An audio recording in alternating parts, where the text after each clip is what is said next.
में हुए हादसे की जांच में हुआ बड़ा खुलासा ये कि राव कोचिंग सेंटर ने किया ड्रेनेज सिस्टम ब्लॉक। मुख्य सचिव की रिपोर्ट में बताया गया कि संस्थान ने ही ड्रेनेज सिस्टम को पूरी तरह से ब्लॉक कर दिया था। संस्थान में सुरक्षा या बचाव की कोई व्यवस्था नहीं थी। रिपोर्ट में लिखा गया, इंस्टीट्यूट की पार्किंग का रास्ता सीधे सड़क से जुड़ा हुआ है और भारी बारिश की स्थिति में पानी स्टॉर्म वाटर ड्रेन में जाने के बजाय सीधे इस पार्किंग एरिया में दाखिल होता है। किसी तरह की कोई सावधानी नहीं थी।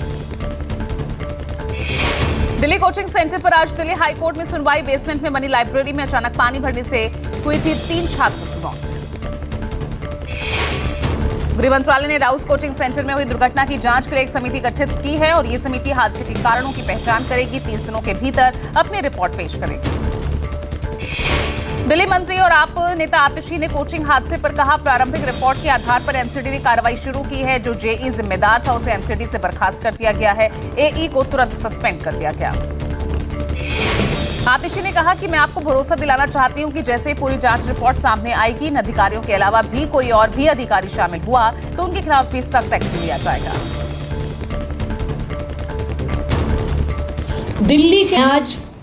दिल्ली के लोगों को और देश के लोगों को ये भरोसा दिलाना चाहती हूं कि जैसे ही पूरी इंक्वायरी रिपोर्ट सामने आएगी और अगर इन अफसरों के अलावा और कोई भी अफसर इसके अपनी ड्यूटी ना करने की वजह से इतनी बड़ी त्रासदी हुई, उन पर सख्त से सख्त कार्रवाई करी जाएगी। केरल के वायनाड में लैंडस्लाइड से मची तबाही, मरने वालों का आंकड़ा 151 तक पहुंचा। 128 जख्मी। सेना, वायुसेना, नौसेना तीनों ही राहत बचाव कार्य में जुटे हैं। भारी बारिश की वजह से रेड अलर्ट है। केरल सरकार ने त्रासदी के बाद 2 दिन की राजकीय शोक का ऐलान किया। वायनाड भूस्खलन पर केरल के मुख्यमंत्री पिनाराई विजयन ने कहा, वायनाड में हुआ भूस्खलन एक दिल दहला देने वाली आपदा है। पूरा इलाका नष्ट हो गया। वायनाड आपदा के बाद राज्य में 2 दिन का राजकीय शोक, सार्वजनिक कार्यक्रम, समारोह स्थगित कर दिए गए हैं। राहुल गांधी और प्रियंका गांधी का वायनाड दौरा टला। खराब मौसम के चलते ये फैसला लिया गया। राहुल और प्रियंका आज वायनाड में स्थिति का जायजा लेने वाले थे। लगातार हो रही बारिश और खराब मौसम के चलते राहुल और प्रियंका गांधी वायनाड नहीं पहुंच रहे, पर प्रशासन से बात कर रेस्क्यू ऑपरेशन की जानकारी ले रहे हैं। राहुल गांधी ने लोकसभा में भी उठाया वायनाड आपदा का मुद्दा। राज्यसभा में मल्लिकार्जुन खड़गे ने यह मुद्दा उठाया। वायनाड भूस्खलन से प्रभावित परिवारों की मदद के लिए देश भर से मदद के हाथ आगे आ रहे। सिक्किम, तमिलनाडु सरकार ने आर्थिक मदद का ऐलान किया। वायनाड पहुंचने से पहले केरल की स्वास्थ्य मंत्री हुई हादसे का शिकार। अस्पताल में भर्ती वीना जॉर्ज की कार मलप्पुरम के मंचेरी में एक सड़क दुर्घटना का शिकार हो गई। वीना जॉर्ज भूस्खलन में जान गंवाने वाले लोगों के परिवारों घायलों से मिलने जा रही थी। हादसे में वीना जॉर्ज को मामूली चोटें आई हैं। फिलहाल उनका इलाज चल रहा है। बीजेपी का हर घर तिरंगा अभियान के लिए मेगा प्लान। 11 से 14 अगस्त तक तिरंगा यात्रा पूरे देश में निकाली जाएगी। बीजेपी ने कहा, 13 से 15 अगस्त हर घर, हर दुकान, ऑफिस, कंपनी पर तिरंगा फहराया जाए। बीजेपी का प्लान, हर महापुरुष की प्रतिमा, स्मारकों पर स्वच्छता अभियान और माल्यार्पण किया जाएगा। दिल्ली में कांग्रेस संसदीय दल की बैठक। सोनिया गांधी की अध्यक्षता में मीटिंग हुई। संसदीय दल की बैठक में कांग्रेस के लोकसभा, राज्यसभा के सभी सांसद मौजूद रहे। संसदीय दल की बैठक में सोनिया गांधी ने दिया विधानसभा चुनाव का विनिंग फॉर्मूला। बोली, माहौल हमारे पक्ष में है। सोनिया गांधी ने कहा, हमें बिना अति आत्मविश्वास में आए एकजुट होकर काम करने की जरूरत है। अच्छा प्रदर्शन किया जाता है तो राष्ट्रीय राजनीति में बड़ा बदलाव आएगा।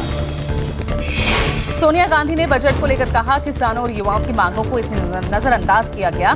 जम्मू कश्मीर की सुरक्षा हालातों का भी जिक्र हुआ।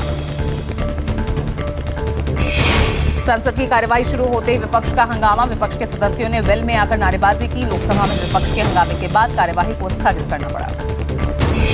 राज्यसभा में आज भी आम बजट और केंद्र शासित प्रदेश जम्मू और कश्मीर के बजट पर चर्चा जारी है। वहीं लोकसभा में आज रेल और शिक्षा मंत्रालय के अनुदान मांगों पर चर्चा होगी। बजट सत्र का आज 8वां दिन। बजट और अग्निवीर समेत कई मुद्दों पर पक्ष विपक्ष में जारी है तकरार।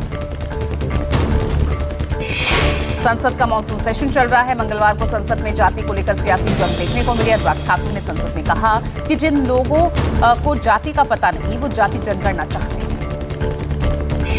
अनुराग ठाकुर की जाति वाले इस बयान पर राहुल गांधी और अखिलेश यादव भड़क गए। राहुल गांधी ने कहा, मुझे जितनी गाली देनी है दे लो, माफी नहीं चाहिए, लेकिन जाति जनगणना पास कराकर ही रहूंगा।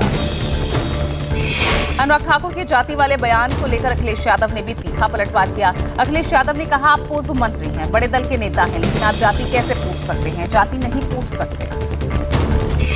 पीएम मोदी ने लोकसभा में अनुराग ठाकुर के दिए बयान को सराहा। एक्सपर्ट पोस्ट कर लिखा, ये भाषण मेरे युवा ऊर्जावान सहयोगी अनुराग ठाकुर को अवश्य सुनना चाहिए।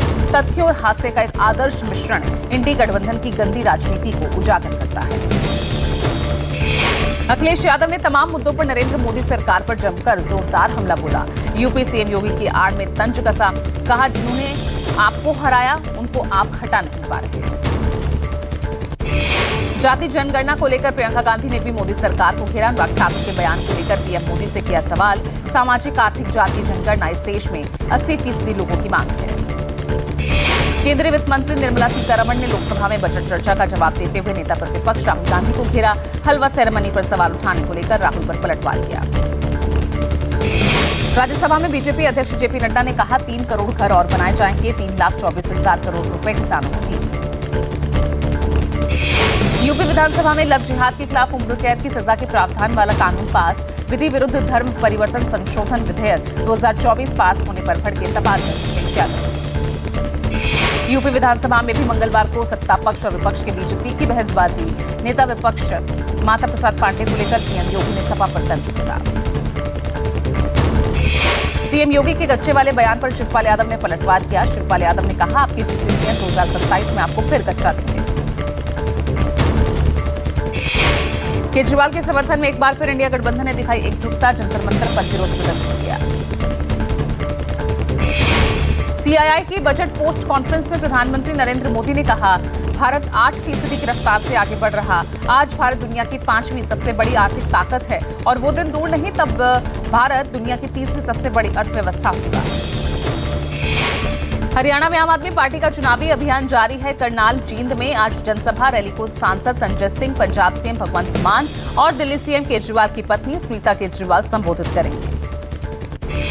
यूपी विधानसभा में अनुपूरक बजट पर आज चर्चा होगी। मंगलवार को सरकार ने 12,909 करोड़ रुपए से अधिक का अनुपूरक बजट पेश किया था। ईरान के इस्लामिक रेवोल्यूशनरी गार्ड कॉर्प्स ने हत्या की पुष्टि की है। ईरान के मुताबिक तेहरान में निशाना बनाकर हमास प्रमुख इस्माइल हानिया और उसके एक बॉडीगार्ड की हत्या कर दी गई। हानिया के निर्देश पर ही हमास ने इजराइल पर बीते साल आतंकी हमला किया था। इजराइल की गाजा पट्टी पर एयर स्ट्राइक में हानिया के 3 बेटे मारे गए थे। इस्माइल हानिया ईरान यात्रा पर था। हानिया ने ईरान के नए राष्ट्रपति के शपथ ग्रहण समारोह में शामिल हुआ था। दिल्ली इंटरनेशनल स्कूल में MUN इवेंट 4.0 का आयोजन। कार्यक्रम में दूसरे स्कूलों के छात्रों ने भी हिस्सा लिया। मुख्य अतिथि के तौर पर भारतीय राजनयिक दीपक वोहरा, अभिषेक श्रीवास्तव शामिल हुए। पेरिस ओलंपिक खेलों में शूटर मनु भाकर ने बनाए नए कीर्तिमान से उसके झज्जर जिले के गांव गोरिया में खुशी का माहौल। मनु ने भारत की झोली में डाला एक और पदक। गांव में मनु भाकर, सरबजोत ने जीता कांस्य पदक को लेकर खुशी का माहौल। तो पेरिस ओलंपिक में भारत को एक और मेडल। मनु भाकर, सरबजोत ने जीता bronze medal. 10 metre air pistol mixed में ब्रॉन्ज मेडल हासिल किया। इसी के साथ पेरिस ओलंपिक में मनु भाकर ने रचा इतिहास। एक ओलंपिक में 2 पदक जीतने वाली पहली भारतीय बनी मनु भाकर। मनु भाकर और सरबजोत सिंह की जोड़ी की जीत पर पीएम मोदी ने एक्सपर्ट पोस्ट कर शेयर करते हुए लिखा, दोनों एथलीट्स को बधाई। पीएम मोदी ने सरबजोत से फोन पर भी बात की। पेरिस ओलंपिक में पुरुष हॉकी के अंतिम 16 में पहुंची टीम इंडिया मंगलवार को मुकाबले में आयरलैंड को 2-0 से हराया। तीरंदाजी में भारत की भजन कौर इंडिविजुअल कैटेगरी में अंतिम 16 में पहुंची। 3 अगस्त को भजन का अगला मैच। पेरिस ओलंपिक में मुक्केबाज अमित पघाल ने किया निराश। 51 किलोग्राम वर्ग में जाम्बिया के पैट्रिक चिनियम्बा ने हराया। भारत की महिला मुक्केबाज जैस्मीन भी हुई ओलंपिक से बाहर। फिलीपींस की निस्टी पेटिको ने 5-0 से एकतरफा अंतर से हराया।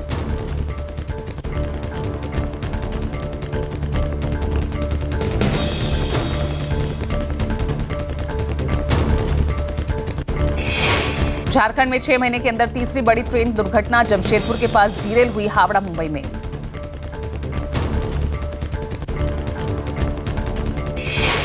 मध्य प्रदेश के श्योपुर में संचालित 80 में से 56 मदरसों की मान्यता रद्द। मोहन यादव सरकार के फैसले का कांग्रेस ने किया विरोध।